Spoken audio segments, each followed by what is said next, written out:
Renungan Tetes Embun. Sobat Katolikana yang dikasihi dan mengasihi Tuhan, kita berjumpa lagi dalam program Renungan Tetes Embun yang dipersembahkan oleh Radio Katolikana. Mari kita siapkan hati untuk mendengarkan firman Tuhan.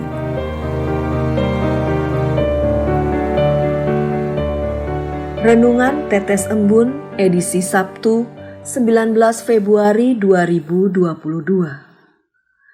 Allah memakai orang-orang biasa. Inspirasi kitab suci diambil dari Injil Markus bab 9 ayat 12. Jawab Yesus, "Memang Elia akan datang dahulu dan memulihkan segala sesuatu. Hanya bagaimanakah dengan yang ada tertulis mengenai Anak Manusia, bahwa ia akan banyak menderita dan akan dihinakan?" Sobat Katolikana, Nabi adalah penyambung lidah Allah untuk menyampaikan kehendaknya kepada manusia. Kuasa para nabi itu tampak dalam diri Yesus, Mesias Sang Anak Manusia yang terurapi. Tugas seorang nabi adalah mewartakan kebenaran.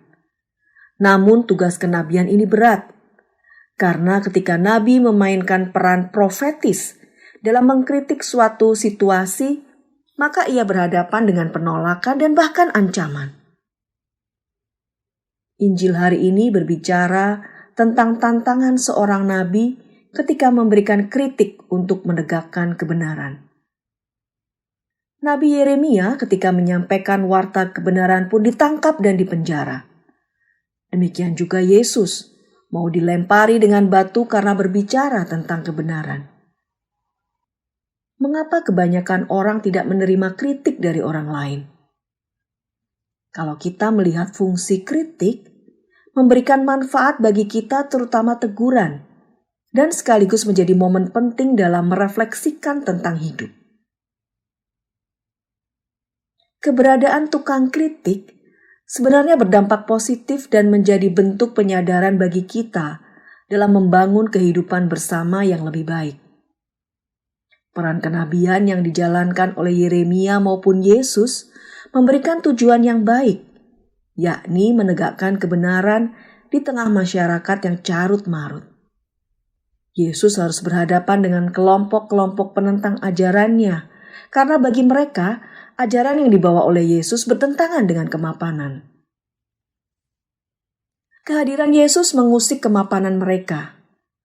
Ahli Taurat dan orang-orang Farisi menegakkan ajaran secara radikal dengan tuntutan hukum Taurat yang bertentangan dengan ajaran Yesus yang berbasis cinta kasih. Apakah ancaman terhadap Yesus dengan cara dilempari dengan batu membuat nyali Yesus ciut? Tidak. Yesus tidak melihat upaya jahat mereka itu sebagai penghalang untuk memberitakan tentang kebenaran. Ia tahu bahwa warta kebenaran jauh lebih penting ketimbang resiko yang dihadapi. Yesus tentu tahu betul bahwa kelompok-kelompok yang selama ini memberikan pemahaman tentang hidup keagamaan merasa terusik, bahkan melemahkan seluruh kegiatan selama ini yang mereka lakukan. Karena itu, pelbagai upaya dilakukan untuk menyingkirkan Yesus, bahkan melenyapkannya dari muka bumi ini. Menjadi seorang utusan Allah berarti bersedia untuk menanggung resiko. Sebagai murid Yesus, kita diajarkan untuk memegang teguh pada kebenaran. Teruslah mewartakan kebenaran mulai dari lingkup keluarga, masyarakat, dan gereja, serta perlahan-lahan menegakkan ajaran cinta kasih. Sekecil apapun tindakan yang kita lakukan, bisa memberi arti bagi mereka yang ingin berubah. Bertindaklah sebagai nabi dengan memperlihatkan ajaran Yesus di tengah masyarakat. Seperti suguhan air putih yang murah dan menyehatkan, demikian juga kita terus memperlihatkan ajaran cinta kasih yang diterima secara cuma-cuma dari Tuhan dan membumikannya dalam kelompok-kelompok kecil agar kehidupan semakin diwarnai oleh cinta kasih. Marilah berdoa. Bapa sumber segala kebenaran, jadikanlah kami murid-murid-Mu yang berani menanggung resiko atas iman yang kami miliki, dan mampukanlah kami untuk terus berpegang teguh pada kebenaran. Amin.